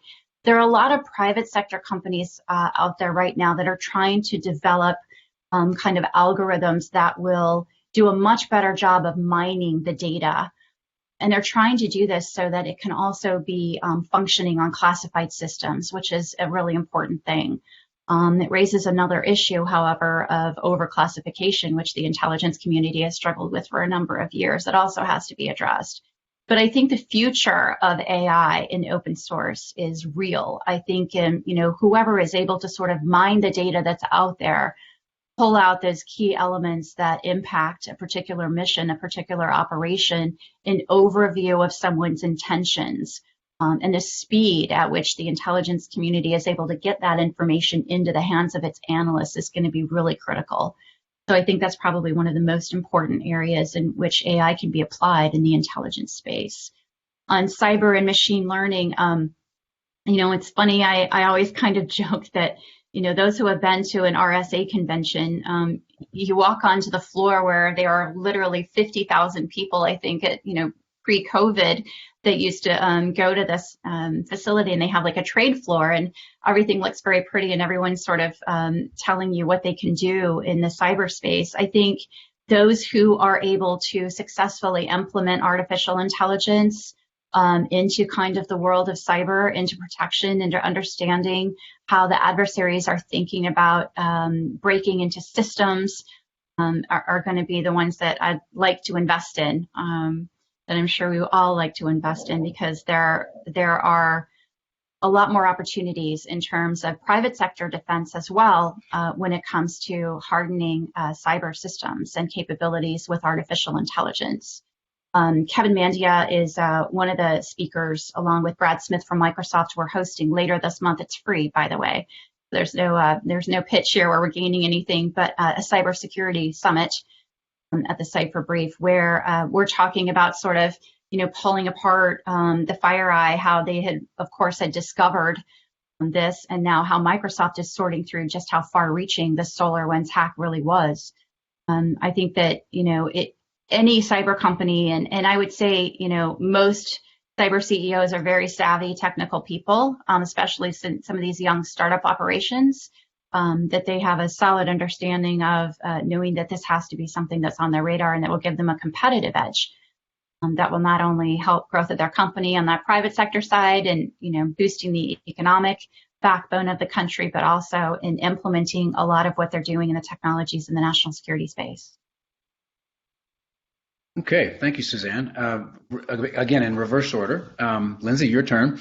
Christoph Mueller has asked, what are your takes on using the arms race framework to describe the conflict in AI between the U.S. and China? Now, that was one of the sort of questions we were going to ask today, is who's ahead, who's behind? I'd reflect a little bit that Kai-Fu Lee in his book says there are 4 things you have to have if you're going to be superior in AI applications. And he was speaking commercially. One is government support. Don't know if we have that. You have to have ruthless entrepreneurs. You have to have good but not necessarily great engineers, and you have to have lots of data. All of that applies on the commercial side, but maybe not so much on the military side, security side, so we may be doing okay. What are your thoughts on how we're doing vis-a-vis China and anybody else for that matter in the world in our application of AI to security? So I would start off by saying I tend to push back on the arms race as a construct to think about AI, because it is not a traditional apples to apples or oranges to oranges comparison, because inherently nations are pursuing artificial intelligence for both internal, societal, domestic purposes, as well as more external security-facing purposes. And the ways in which they think about how they use artificial intelligence are not going to be identical across the board. So, for example, the United States, the way we think about artificial intelligence inherently reflects democratic values, Western liberal principles, the ways in which we have constituted our military, and the way we delegate decision authority. And that's not going to look the same as the way a nation such as China or Russia is looking at this. For example, we see in Russia a very heavy focus on robotics and autonomy as a force multiplier to make up for that lack of that quantitative capability. So we're going to use robotics to make that up. But I do think there is an element of competition, a strategic competition, where you have a dominant power and then a rising power, but in a way that I think challenges the way we think about this in the United States, as very much came through in Kai-Fu Lee's book, is the Chinese perspective very much entangles these concepts of national security and economic security. They are one and the same. I do think, you know, those kind of high-level points that he brought out that you mentioned, government support, entrepreneurs, engineers, and data, I think you can draw those broad strokes to what we see in the United States. There, I do think, remains some uncertainty as to, you know, that transferability of data. Does data that is gathered in a civilian context for a civilian company necessarily translate over to advantage in the national security or in the military sphere? So I think we should be a little bit more cautious to say that that is necessarily going to be a kind of a boon for China. As I said in my opening remarks, I think, right now the United States is ahead on many factors. We do have a very robust research and development enterprise. We have a very robust commercial sector. It looks different from the Chinese commercial sector, but notably their guidance and the AI 2030 and Made in China plans are all saying we want to be the next Silicon Valley. So there is still that kind of pacing of Silicon Valley. I think there is growing government support, particularly for public sector applications in artificial intelligence. As Jay mentioned, and a brief update, the Joint Artificial Intelligence Center is actually working on getting acquisition authority. And I believe the most recent NDAA actually did grant them that acquisition authority. And they have actually been elevated to report directly to the Deputy Secretary of Defense. So for those of us in the defense sector, and for those that may be less familiar, that's a big signal that this is a big priority. They now report directly to the #2 defense official in the United States. We still have a ways to go, but we're saying the right things and starting to build the framework in.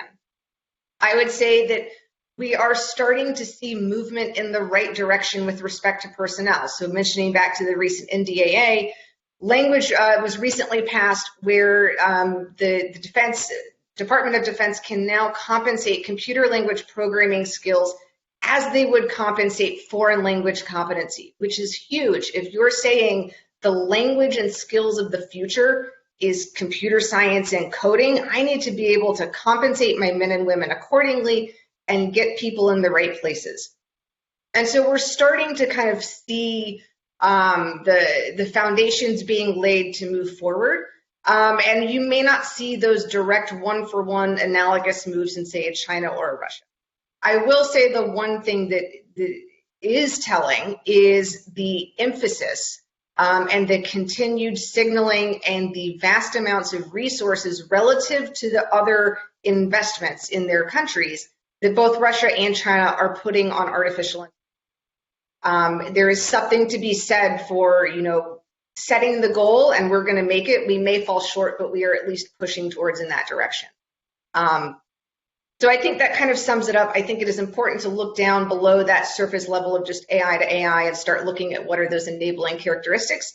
But as I mentioned in my opening remarks, while we may be ahead on a number of those issues, it is certainly not guaranteed that we will remain ahead. Okay, thank you. We have 18 minutes left, so a number of questions to get to. So we're going to do kind of a lightning round here. And Jay, you're next on the docket. Chandler Pearson asks, what will be the fate of the legacy system and steps to modernize within our defense system? I think the gist of the question is, can we retrofit artificial intelligence capabilities onto existing systems? What are your views on that? That's a great question. And I think it ties a lot into what the other panelists have been saying there on especially Lindsay, your comment there. First off, thank you for correcting me on the Jake. I wasn't aware of that, haven't been tracking, so I appreciate you updating me on that. But it ties into, it's not really a direct arms race because it's not like AI is an ICBM, and they get more and I get more. So AI could develop in any number of different ways in new systems and old systems. I think it absolutely has some opportunity to be leveraged onto legacy systems. For instance, my my area of expertise in your airborne aircraft, one of the big discussions we talk about is AI-enabled EW. So electronic warfare is a huge element of airborne warfare and against the surface-to-air missiles. That's radars, jamming, all of those elements. Well, if you were able to leverage some AI software that works in that helps to process the jamming and the information going that fast, there's a potential that you could negate the ability to jam a radar, or that you would be able to jam any radar depending on how you develop that software. You put that into a legacy F-16, F-15 that now has that capability. That is a huge game changer moving forward. If AI goes into again, the very sort of cliche, but your drone swarms, well, I don't know. Maybe those things aren't going to be able to be impacted by something like an AMRAAM, or you're not going to be able to use your gun to target 1,000 small drones. Then probably not as much in that. That's an Air Force perspective, a very specific Air Force thing. But I think it really depends on how that develops and what programs you're talking about. So in some ways, absolutely. In some other ways, not. Right? It depends. Yeah, I think the best example I like to give in terms of retrofit is that there's a piece of gear the Air Force has called a MALD, a miniature air launch decoy. And it was originally just supposed to go out there and look like an airplane so that somebody would waste a missile on it, or maybe be a little jammer to help a strike get through. But you can imagine retrofitting something on there, both an expert system where you could tell it, at this particular time window, in this particular geographic area, we want you to kill anything that's a mobile missile launcher. Boom. And then it uses machine learning to help itself identify the difference between a tanker truck and a mobile missile launcher. That is something that could easily be retrofitted on a small example of how that would work. It's very flexible. Yuji, I hope I get this this pronunciation right, and I apologize if I don't. Yuji Takupo from Aerospace Engineering is doing some research on artificial intelligence and is asking about the uncertainty and unpredictability with which an algorithm could impact a decision maker from a commander. And he's asking, is there any structural approach to that? How is the military approaching it? My personal view is that it's almost like you have a machine learning algorithm that would help a baseball manager decide in the middle of a game what kind of a tactical decision to make, and it might give him a percentage number of success, like your hit and run you're going to call has a 67% chance of succeeding, but it's the manager himself who's making that decision. He's being informed and assisted by artificial intelligence. It's not a dispositive decision being made by the computer. I wanted to ask any of our three panelists, do you have any views on the uncertainty? Because as Dr. Mclinski said, artificial intelligence isn't perfect. It doesn't always yield the perfect answer. What do you think? Okay. Did we already answer the question? No problem. Chandler also. Go ahead, Suzanne. I'm just going to say, I think that's one of the biggest issues of the day when it comes to understanding how anyone, whether it's the military or anyone, is going to use AI in a way that is putting the values, the human system values, into an algorithm. And especially knowing that, we just had a session in January. We talked with David Petraeus joined us, your old colleague, and not old, of course, your experienced colleague, saying that that human in the loop argument is so important, because when it comes down to it, if you're talking about the military perspective, when you're on the battlefield, time is everything. So having an algorithm that has that human in the loop where you've got to sort of break and go and say, is this the right target? Is this ethical? Is this something we want to do?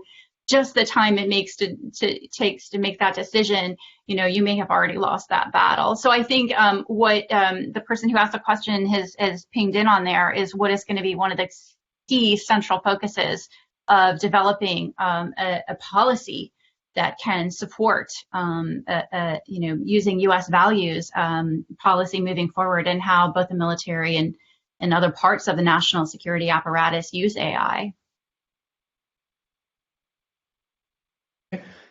Peter Breck has an interesting point to make, saying our focus on AI is perhaps too narrow in this session in terms of security. Security involves much more than warfighting and intelligence and the like. It really is a very broad perspective. One of the points I think one of you made earlier is that no strong nation ever had a weak economy. And so as nations like China in particular, putting lots of investment into science and technology, leading to a broader range where AI is applied. Do you see that as a larger security threat to the United States? Lindsay, what do you think about that? So I think Peter is really kind of hitting the nail on the head, and noting, we were actually just talking about this in my class last week. that in the Chinese perspective, AI is one of many areas of military modernization, societal modernization. And so it's really, I think it is, I agree, a disservice to speak about it by itself, because it is this one component of a broader plan. And this is where I think we are seeing some of the discussions start to shift in the United States, at least particularly in the defense sector, is less about what are those particular technologies, though that is certainly important to be investing in them. But where are those areas that we need to be broadly focusing on? What does it look like to have a modern enterprise and a modern national defense? And so we kind of see these being lumped together in terms of like investing in early stage development of quantum computing, which is very far off, but we need to be putting the money there now. Thinking through how can we bring AI to bear now, but also driving the research agenda in the future. So I would like to see that conversation in the United States evolve from just a very stovepiped, narrow, here's this technology versus here's this technology versus here's this other technology, to actually taking that more holistic approach. But I do think we have work to do on that front. Suzanne, let me ask you a related question to Peter's question. And that is, one of the points I've been making recently is that it's not going to be long before we're going to have a very hard time defeating China militarily in the way that the U.S. military traditionally thinks about projecting power and those sorts of things. It's just getting too hard. So you almost have to go back to first principles and ask yourself, okay, what is it that the Chinese leaders fear the most? If it's no longer the U.S. military, then what is it? And the rather obvious answer is they fear their own people. And one of the ways of addressing that fear is getting information to the Chinese people, in which a machine learning or an expert system could play a definite role. And so do you see that as a possibility? And the corollary ethics question is, do you expose the Chinese people to the truth? And is that enough? Or do you sort of keep a nuclear option that also involves exposing them to the same kind of misinformation that they're doing to us, that the Russians did to us? In your hip pocket, something we don't like to do as a nation, but we might have to do in the future. How do you feel about that, and particularly artificial intelligence's application to that?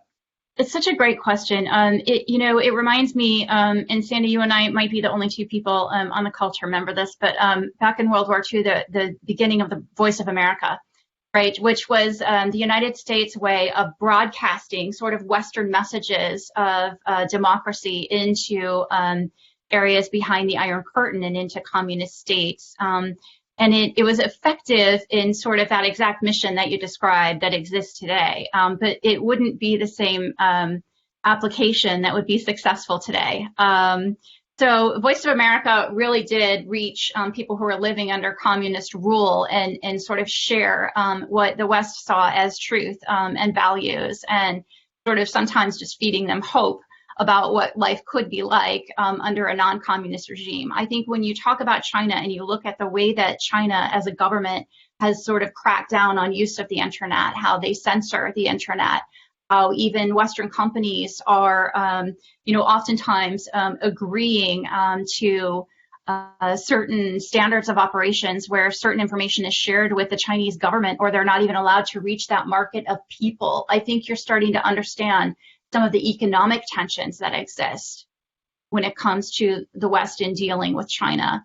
It's an incredibly attractive market. Their people are 100% their value, as it is with every nation. But I think broadcasting and using artificial intelligence to find ways to get messages to individuals in China, I would say I'm not an expert in, but I certainly would think would be possible. I don't think it would be easy. But if you certainly kind of look at Taiwan, as you mentioned at the beginning of our conversation today, and how messages are being sort of taken from events that are happening in Taiwan and how they're being portrayed back to their own people in China through the CCP is a really good indication of some of the uphill battle that's ahead of us on that front. I think it's really important. I wish I had sort of the secret phone that could communicate to Chinese citizens. I think I'd also use that phone in our own country when we're talking about disinformation and misinformation, but we need a phone of truth, and I'm sure AI has some role in that. Okay, great. We've got about 6 minutes left. Jay, you're going to get the next question. Brian Grant is asking about a major security challenge that involves real-time operational communications, and is artificial intelligence providing any help in self-healing communications? And I bring that up with a broader question in mind, and that is the Air Force is sort of leading the charge on something called Joint All-Domain Command and Control, or JADC2. And that mesh network, that network of networks that links decision makers and sensors and shooters and all of those incredibly complex systems, is very dependent on communications. Can you give us a sense, not only for the communications piece, but for the JADC2 piece in general, how artificial intelligence is playing? Yes, sir. So I think that is an excellent question, and that was the first place I was going to go, sir. The JADC2 effort, it is sort of at concept right now, and I would not say that I know of have any real AI, specific development into that. Now I know that it's being looked at in exactly the way that this is asking of how can we, not necessarily harden, but fix comms. How can we switch from communicating across various different channels to pass information across to get that information back to the decision maker? Because that's really one of those areas where, as you look at the amount of data that can get pulled in now, real time, and ever since I started flying the OODA loop, right? Observe, orient, decide, act. The faster you can take in information and make a decision, the sooner you can get in front of the adversary. And so absolutely, we're looking at how AI can not only help the communication network, but then also help to parse that information to pull out the salient points quickly to get that up to the decision maker, and then have the network to get it back out to the decision maker. There's danger in that, just as we've talked about before, because for everything that it's parsing and delivering, it's choosing what not to pass. And do we trust the network, both that we've developed it correctly and that it's not being spoofed somehow to not miss the key elements? And that's what we need to figure out as we move forward and try and implement into that effort. You want to talk about an arms race? There's a huge race going on among the defense primes as to who's going to own that, and they are all working with their sort of supply chain companies and in their own universes on trying to get artificial intelligence into JADC2. The other thing that's interesting on the communications side is we're starting to see companies like Spider Oak that are talking about using blockchain encryption to essentially completely remove the threat of a Snowden, the middleman, and essentially have real-time negotiated cryptological keys that you don't have to have a complex infrastructure for those keys. It's just sort of a blockchain. Kind of interesting. I think we got time for one more question and a quick answer. And I would probably open this up to either Lindsay or Suzanne. So raise your hand if you think you've got a good input. And that is Vicky Birchfield is asking, hey, are we paying attention to the EU's efforts? The EU is way ahead of us on privacy concerns. And are we following their efforts to regulate artificial intelligence, specifically their vision for ensuring ethical, human-centric, and secure applications of AI technologies rather than losing control of this beast? Are we watching that, or are we just sort of operating in our own world? Go ahead, Lindsay. Real quick, and then Suzanne, if you want to jump in. So I would say there are a number of initiatives, I would say bilaterally between the U.S. and allies and partners. For example, we've seen recent increases in defense funding from the UK. France's artificial intelligence strategy very closely mirrors where the United States is and is one of the stronger players, I think, in the European Union.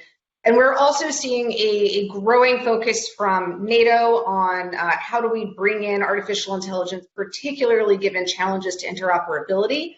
And then again, Five Eyes is certainly an area where we are seeing discussions on how do we bring in artificial intelligence. And then, of course, through our Asian partners in the Pacific.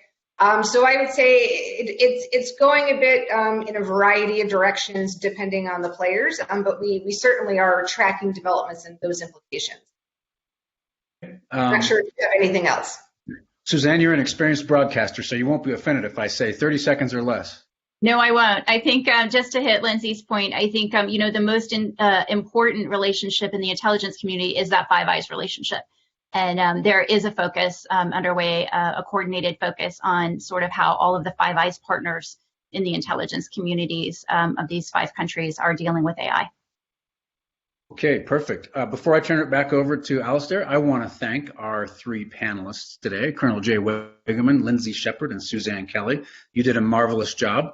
I've found it to be a very interesting session from my point of view, and I'm glad to say that I learned a lot. So Alistair, back over to you. Thank you so much for the opportunity to lead this session today. Well, thank you so much to all of